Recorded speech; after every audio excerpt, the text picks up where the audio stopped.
I'm going to use this scene to have a general talk about the way that lighting is set up in Bryce under regular rendering, and then I'll go on to more specifics about the HDRI image supplied and the way it's incorporated into this sky.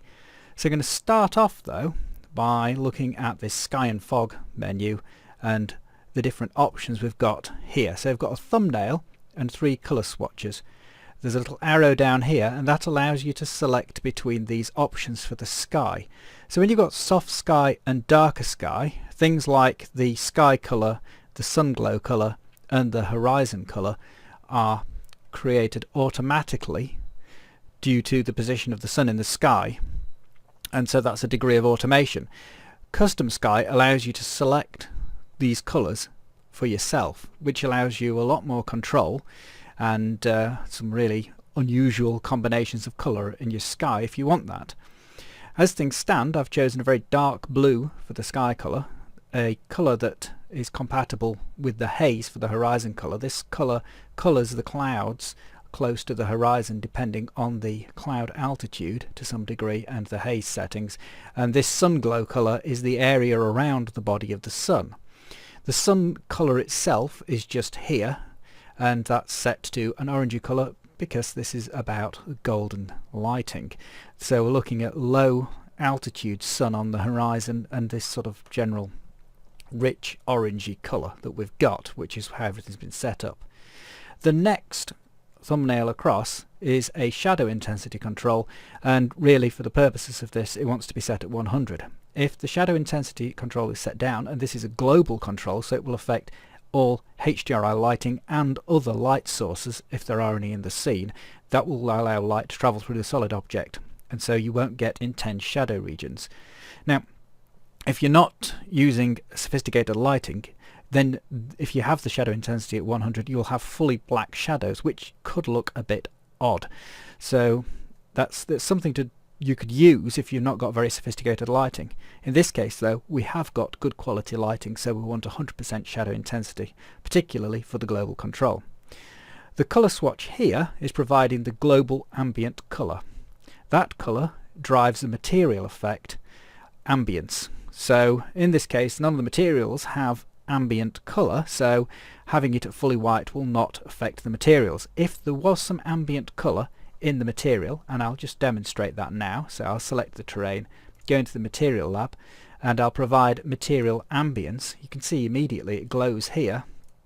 Then because we've got fully white global ambient, you get an unnatural effect of this material just glowing. Again, ambience, like the ability to turn down shadow intensity, is a bit of a fiddle for if you haven't got high quality lighting. You can just set that to fully black if you've got materials that are glowing because of ambience, and that will have the same effect as turning the ambient down in all the materials. The next control along is fog and fog colour. You can modify the settings by clicking on the thumbnail and dragging it. If you left click on it and deselect it, which is greyed out, it'll become active, but because of the way it's set you shouldn't see any difference in the scene. If you want to turn it off again, hold the Alt key down, click on the thumbnail. Haze is used. You can control some of the haze controls through this little thumbnail by left clicking and dragging in different directions. Depending on the control it has different options when you adjust it, and that's the haze colour. In the Skylab, which we'll come to in due course, there are more controls for the haze. Likewise for some of these other controls, these are the sort of basic options you've got, and then when you get in the Skylab you have more control over that. So what else? Now here's a difficult one. The cloud height control. This doesn't just control the clouds that have been generated in the Skylab. This sky at the moment is a mixture of clouds. It's a mixture of Bryce clouds and also the HDRI backdrop, which is added into the sky.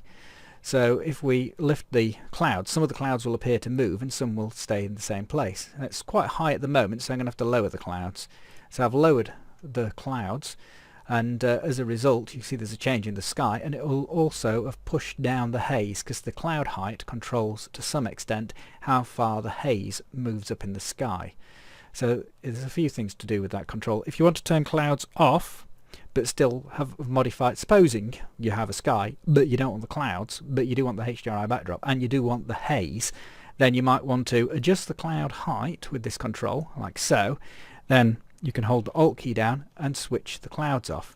Then you just get the HDRI backdrop and the haze. But the haze effect being affected by the cloud height, it means you had to turn the control on to adjust it, which brings clouds in, and then Alt and click on the thumbnail and then it turns them off again. So that's just a little tip for that. Under here, the sky dome colour, this is a bit like the global ambient colour or intensity. It was a way of providing light when you don't have sophisticated light sources. So if I render this now, you can see this area is quite dark. Supposing I put a very bright colour in here, you'll see that it's like a light shining straight down on your scene. It doesn't cast object shadows, but it does respond to bump. So the bump effect will get lit more because it'll be tilting the virtual geometry towards the sky in places, which is why you can see the banding more clearly. Again though, I wouldn't recommend that being set because we're doing cleverer things with the lighting in this case. This control here is a cloud coverage control, so modifying that will spread the clouds across the sky or thin them out depending. And this one is a frequency and amplitude control, which you can move in two directions to increase or reduce the frequency of the clouds. If you can get it to work, it can be sometimes a bit fiddly. Right, I've turned the frequency right up so you can see the clouds just like spots in the sky. That might be necessary. If you have the clouds down low, then they will appear different to they do when you lift them up high. So these all interrelated. I'll just revert this so I'm back to where I was when I started. Okay, that's covered these little controls here, and there's a cumulus cloud color. You've got two lots of clouds. You've got, I'll show you here, stratus clouds and cumulus clouds, which can be turned on and off independently using this control. And the point about that is that you can set the colour for one of them, the cumulus ones, and the others are determined from various settings within the sky. So like the horizon colour and the other settings that are determined to a degree of semi-automatically for you. So those choices have been made. You don't have the control over that. Right. This rollerball control, depending on where you've positioned your camera, will either make sense or not, and also depending if it's linked to the view. If the sun's linked to the view, then it automatically positions the sun according to the position of the camera and this control. If it isn't, then it's independent and will be aligned north, south, east, west, as I was just about to explain. Keyboard shortcut 2. This camera is facing north, so rolling the rollerball around to this direction will put the sun in front of the camera. So I'll switch back to the camera view, keyboard shortcut 1, and roll the sun around. And so now I've placed the sun behind this mountain. If I wanted to place the sun here in the sky, it'd be somewhere around there probably behind this cloud, or over here on the left. I'd turn it around that way, and you can see there's a little asterisk that indicates the position of the sun. If you want very precise positioning of the sun, hold down the Control and Alt key, double click on the rollerball, and then Control and Alt key and single click will allow you to place an asterisk in the scene. Except in this case I already had it selected, so you'd have to repeat the process to do it. So I had already had that option set. Now I've had to record this video a few times. So Control and Alt, left click, and providing the asterisk is visible, you can position the sun where you want in the sky. The asterisk is showing you where. If you press Control, Alt and Shift and left click, you'll see that it changes colour because we're now positioning the moon in the sky instead of the sun. So you get different lighting effects with the moon than you do with the sun. But we're sticking with sun for now, so in fact I'll just revert that again so I can be back to where I started. Okay, so time to look in the Skylab then. We've looked at moving the sun around, and as you can see, if you move the sun around you get fairly interesting and different lighting effects. And ideally, because we're looking at this golden lighting, which tends to be low altitude sun, you would want to, because of the way things have been set up, try and keep the sun fairly down. It wouldn't necessarily be suited to this sort of arrangement, for example, or very high suns, because the lighting, the general ambient lighting, is not really set up for that job. But you know, it's worth playing with these things and trying out different settings because you might find something you like by accident, and then it also helps you learn the controls if you're prepared to experiment with them. Because these materials are quite noisy, they've got a lot of crinkles in them, and also they've got virtually a lot of bump in them, then it's easy to use the lower settings for the HDRI, which I'm going to come to. But in this case you can just about make out a shadow here that seems to have a bit of an edge on it, and this is what we call a shadow band, and it's a result of having only very few simulated light sources in the sky beside the sun. We've got the sun providing our direct lighting here, the main light, the key light, and also a selection of weaker light sources, the colour and intensity of which is determined by the image-based lighting settings that are shining on the shadow regions. And so these two effects are offset to create what I hope is a pleasing combination of light and dark. And one thing to be aware of, if you use the buttons here to save skies, because this sky incorporates a HDRI, your Bryce file might start to grow. So you just have to be a bit careful of that if you have a high resolution HDRI with your image. But in this example, the ones that Horo have provided here are not particularly high resolution, so it's fairly safe to add them to the Skylab without worrying too much about overflowing it, or to your scene without worrying too much about your scene growing enormous when you save it. Alright, I'm going to go into the Skylab now, and we'll start to look at some of the other options in more detail. Now we'll start with the Sun and Moon tab. So here is the global shadow intensity control. This affects all direct light sources. It doesn't affect true ambience lighting, but that's another story, and we'll come on to that in a later video because it's a little bit more involved. We've got shadow softness, which for a large scale terrain like this I wouldn't recommend using it. It's got quite a high overhead in terms of render time, and you wouldn't really benefit very much from it. Certainly for in a fairly simple scene like this, you would only be increasing your render time for very little improvement. Sun intensity, we've got diffuse and specular output. Diffuse channel output's fairly obvious. A specular's a special effect channel which is used as a way of simulating the highlights on specular materials as opposed to using reflections. So the thing is that with HDRI lighting you can have very good specular simulation, so you wouldn't necessarily be using this control, but in other ways it's useful as a special effect control to create different material property effects. So you might want to make sure you've got some specular output when you bring other materials in that might use this, which is why I've just left it there. But in this scene we're only using diffuse lighting, so that's our diffuse setting, a little higher than the default level. With the sun controls we get azimuth and altitude, which can be matched to the HDRI. When Horo provides a HDRI, it also provides information about the position of the sun, if it has one in that HDRI, so you can match the actual sun position with the virtual sun position and create different effects.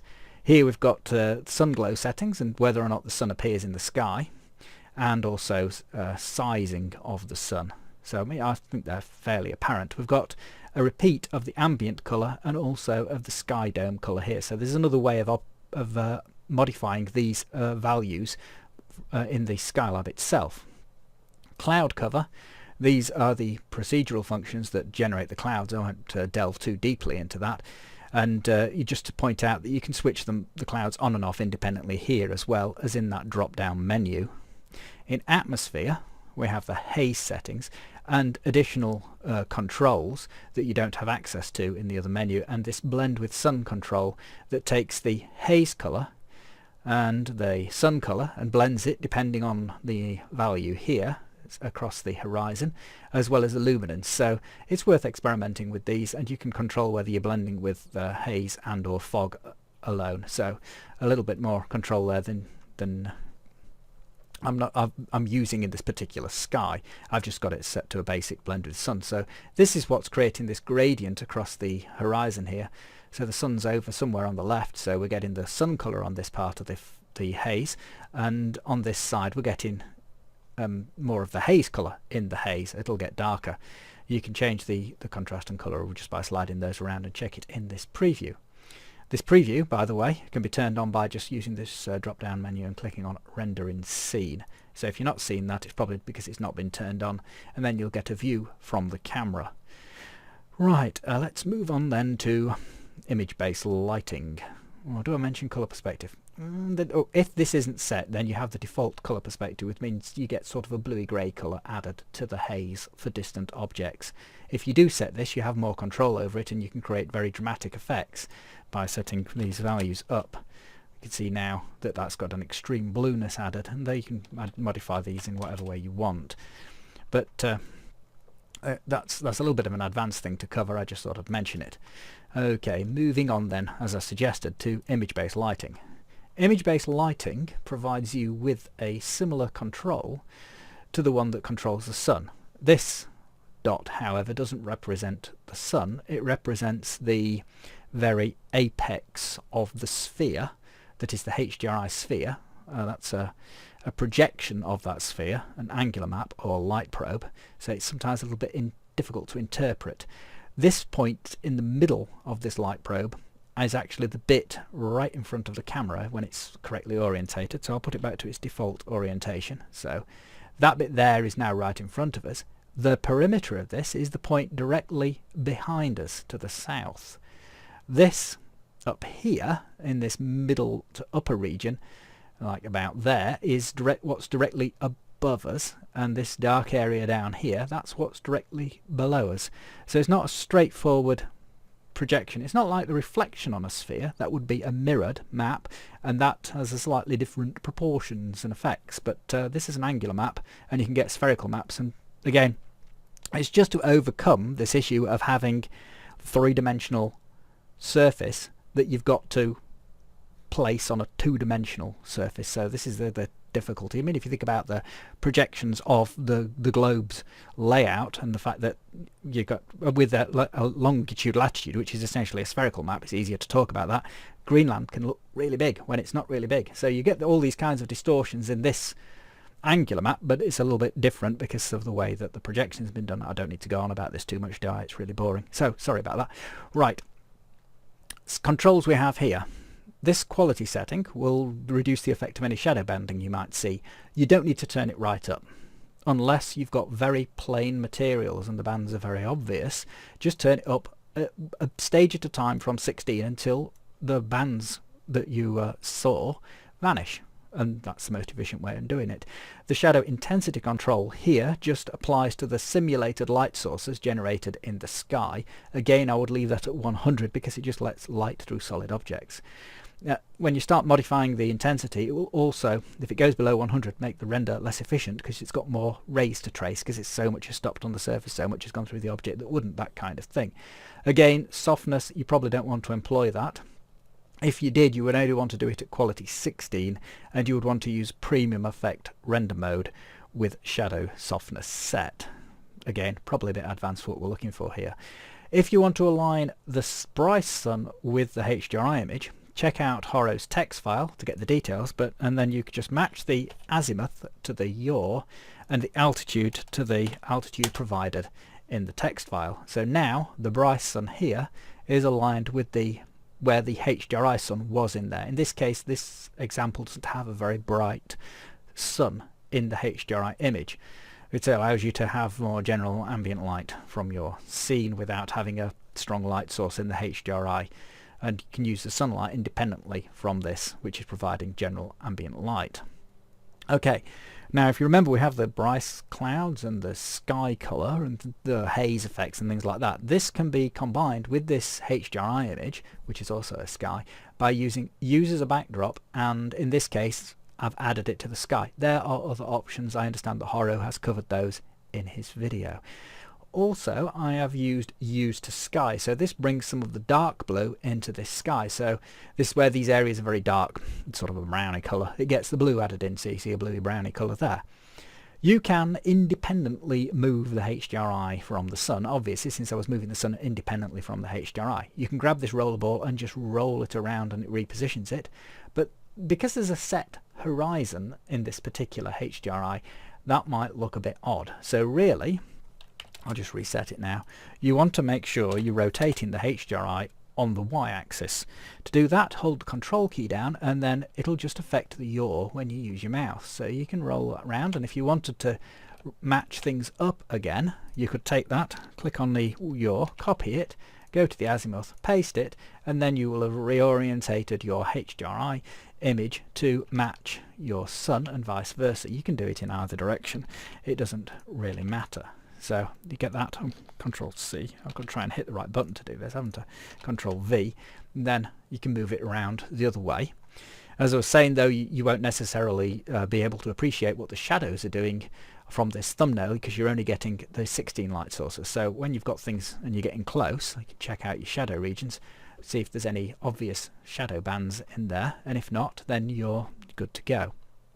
So, have I covered everything? Suppose we wanted to add this sky to the library. Yeah, we can do that.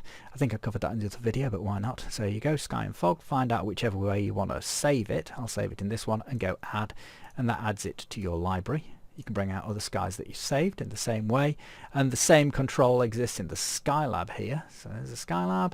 You can go into the library using that little arrow there and swap skies in and out. Make note when you bring a sky in of the quality setting. If you find that the render time is a bit low, check for shadow softness because that can also affect the speed of rendering.